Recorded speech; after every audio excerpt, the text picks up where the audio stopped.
जी तो लाहौर कलंदर मैच जीत गया है।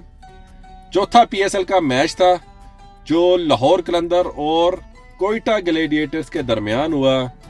219 रन का टारगेट दिया था लाहौर कलंदर ने, 140 पे जो है वो ऑल आउट हो गई कोयटा ग्लैडिएटर्स। जैसा कि मैंने आपको लास्ट वीडियो में कहा था कि लाहौर कलंदर वाले जो है वो पहला मैच हारते हैं, दूसरा जीतते हैं, तीसरा हारते हैं, चौथा जीतते हैं, पांचवा हारते हैं, छठा जीतते हैं। हम ऐसे चलते हैं स्टेप बाय स्टेप, स्टेप ना खराब हो, ठीक है। तो इसलिए जो है ये हमें मैच जीतना जरूरी था। लाहौर कलंदर की तरफ से जो है वो 63 रन जो है वो फखर जमान ने किया। यकीन माने बंदा बड़ा हीरा, कमाल का बंदा, ये बड़ी जबरदस्त बैटिंग करता है, बड़ा जबरदस्त हिटर है, मेरा बहुत ही फेवरेट प्लेयर है। तो बात कर लेते हैं चुपेड़ों और मुक्कों की, यानी चौकों और छिक्कों की। चुपेड़ों से मुराद सिक्सर और मुक्कों से मुराद चौके।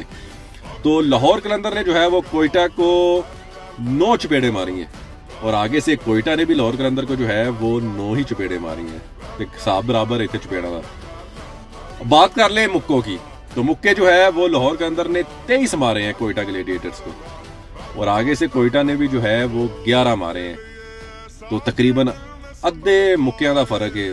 तो जब इतने मुक्कों का फर्क हो, केड़ा बंदा उठता है, उठ के लड़ता है। तो इस वजह से जो है वो लाहौर कलंदर जीत गया। जिसके मुक्के और चुपेड़े ज्यादा होंगी वो मैच जीत लेगा, यही T20 है। तो very nice, best of luck Lahore Qalandar, बहुत अच्छा